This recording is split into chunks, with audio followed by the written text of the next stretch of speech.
Hello, everyone. Mr. Daldis here with your Chapter 17, Section 3 reading, Birth of the American Republic. On the eve of the American Revolution, Britain was a formidable foe whose power stretched throughout the world. In addition, an ambitious new ruler sought to expand the powers of the monarchy. Britain becomes a global power. There are several key reasons for Britain's rise to global prominence.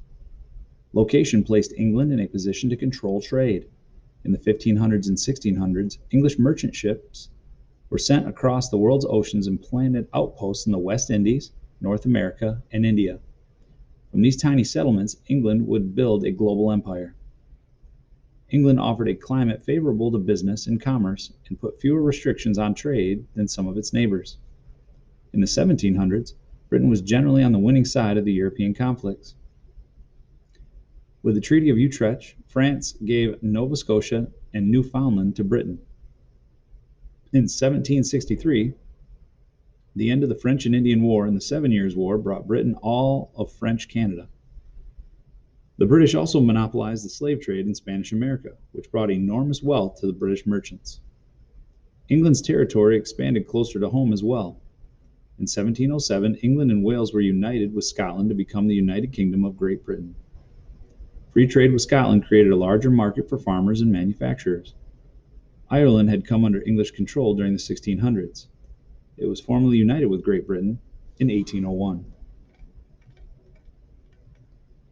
In 1760, George III began a 60-year reign.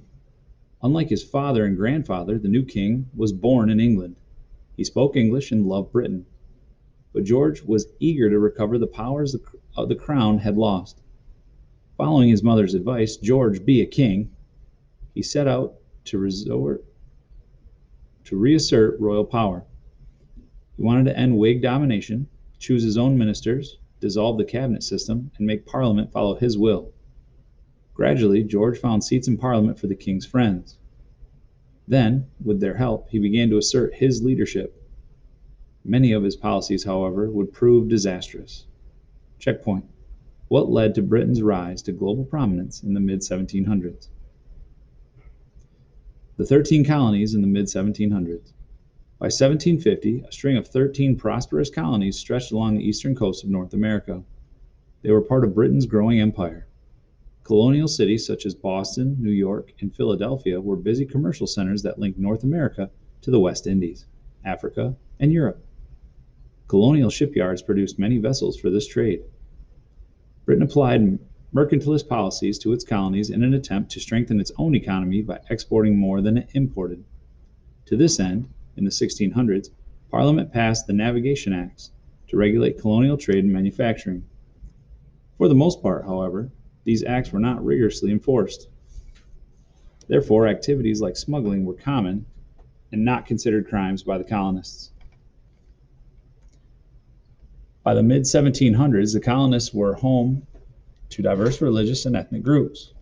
Social distinctions were more blurred than in Europe, although wealthy landowners and merchants dominated government and society. In policies, as in much else, there was a good deal of free discussion. Colonists felt entitled to the rights of English citizens, and their colonial assemblies exercised much control over local affairs. Many also had an increasing sense of their own destiny separate from Britain. Checkpoint. In what ways were the colonies already developing independence from Britain?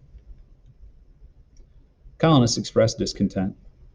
The 7 Years' War and the French and Indian War in North America had drained the British treasury.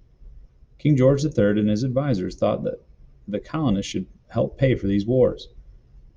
To increase taxes paid by colonists, Parliament passed the Sugar Act in 1764, which imposed import taxes, and the Stamp Act in 1765, which imposed taxes on items such as newspapers and pamphlets. No taxation without representation, the colonists protested. They believed that because they had no representation in Parliament, that they should not be taxed. Parliament repealed the Stamp Act in 1766, but then passed a declaratory act which said it had complete authority over the colonists. Colonists rebel against Britain. A series of violent clashes intensified with colonists' anger. In March 1770, British soldiers in Boston opened fire on a crowd that was pelting them with stones and snowballs. Colonists called the death of 5 protesters the Boston Massacre. Then, in December 1773, a handful of colonists hurled a cargo of recently arrived British tea into the harbor to protest the attacks on tea. The incident became known as the Boston Tea Party. When Parliament passed harsh laws to punish Massachusetts for the destruction of the tea, other colonists rallied to oppose the British response. As tensions increased, fighting spread. Finally, representatives from each colony gathered in Philadelphia and met in a Continental Congress to decide what action to take. Among the participants in the radical yet fair-minded Massachusetts lawyer John Adams, who had defended the British soldiers involved in the Boston Massacre in their trial, Virginia planter and soldier George Washington, and political and social leaders from all 13 colonies. Colonists declare independence. In April 1775, the ongoing tension between the colonists and the British exploded into war in Lexington and Concord, Massachusetts. This war is known as the Revolutionary War or the American Revolution. The Congress met soon after and set up a Continental Army with George Washington in command. Although many battles ended in British victories, the colonists were determined to fight at any cost. In 1776, the Second Continental Congress took a momentous step, voting to declare independence from Britain. Thomas Jefferson of Virginia was the principal author of the Declaration of Independence, a document that reflects John Locke's ideas of government obligation to protect the people's natural rights to life, liberty, and property. The Declaration included another of Locke's ideas. People had the right to alter or abolish unjust governments, a right to revolt.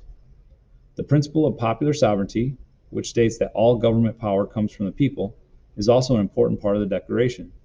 Jefferson carefully detailed the colonists' grievances against Britain.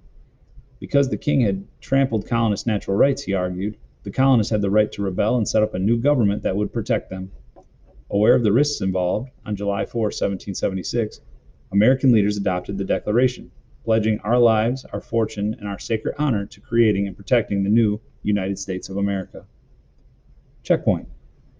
What Enlightenment ideas are reflected in the Declaration of Independence? The American Revolution continues. At first, the American cause looked bleak. The British had a large number of trained soldiers, a huge fleet, and greater resources. About 1/3 of the American colonists were loyalists, or those who supported Britain. Many others refused to fight for either side. The Americans lacked military resources and had little money to pay soldiers, and did not have a strategic plan. Still, colonists had some advantages. One was the geography of the diverse continent. Since colonists were fighting in their own soil, they were familiar with the thick woods and inadequate roads. Other advantages were their strong leader, George Washington, and their fierce determination to fight for their ideals of liberty. To counteract these advantages, the British worked to create alliances within the colonies. A number of Native American groups sided with the British, while others saw potential advantages in supporting the colonist cause. Additionally, the British offered freedom to any enslaved people who were willing to fight the colonists. France provides support. The first turning point in the war came in 1777, when the Americans triumphed over the British in the Battle of Saratoga. This victory persuaded France to join the Americans against its old rival Britain. The alliance brought the Americans desperately needed supplies, trained soldiers, and French warships. Spurred by the French example, the Netherlands and Spain added their support. Hard times continued, however. In the brutal winter of 1777 to 1778, Continental troops at Valley Forge suffered from cold, hunger, and disease. Throughout the crisis and others, Washington was patient, courageous, and determined. He held the ragged army together. Treaty of Paris ends the war. In 1781, the French fleet blockaded the Chesapeake Bay, which enabled Washington to force the surrender of the British Army at Yorktown, Virginia. With that defeat, the British war effort crumbled. 2 years later, American, British, and French diplomats signed the Treaty of Paris, ending the war. In that treaty, Britain recognized the independence of the United States of America. The Americans' victory can be attributed to their resilient dedication to attaining independence. Checkpoint. What advantages did the colonists have in battling Britain for their independence? A new constitution. The Articles of Confederation was the nation's first constitution. It proved to be too weak to rule the new United States effectively. To address the problems, the nation's leaders gathered once more in Philadelphia. Among them were George Washington, James Madison, and Ben Franklin. During the hot summer of 1787, they met in secret to redraft the articles of the new Constitution. The result was a document that established a government run by the people, for the people. Enlightenment ideas have a great impact. The framers of the Constitution had studied history and absorbed the ideas of Locke, Montesquieu, and Rousseau. They saw government in terms of social contract into which we, the people of the United States, entered. They provided not only for an elective legislature, but also for an elected president rather than a hereditary monarch. For the first president, voters would choose George Washington. The Constitution created a federal republic, a power divided between federal or national government and the states. A central feature of the new federal government was the separation of powers among the legislative, executive, and judicial branches, an idea borrowed directly from Montesquieu. Within that structure, each branch of government was provided with checks and balances on the other branches. The Bill of Rights, the first 10 amendments to the Constitution, was important to the passage of the Constitution. It recognized the idea that people had the basic rights that the government must protect, such as freedom of religion, speech, and the press. The Bill of Rights, like the Constitution, put the philosophers' Enlightenment idea into practice. In 1789, the Constitution became the supreme law of the land, which means it became the nation's fundamental law. This remarkable document has endured for more than 200 years. Symbol of freedom. The Constitution of the United States created the most progressive government of its day. From the start, the new republic was a symbol of freedom to European countries and reformers in Latin America. Its constitution would be copied or adapted by many lands throughout the world. The Enlightenment ideas that had inspired American colonists brought changes to Europe too. In 1789, a revolution in France toppled the monarchy in the name of liberty and equality. Before long, other Europeans would take up the cry for freedom as well. Checkpoint. Explain the influence of the Enlightenment ideas on the United States Constitution and Bill of Rights. Thanks for listening. Have a great day.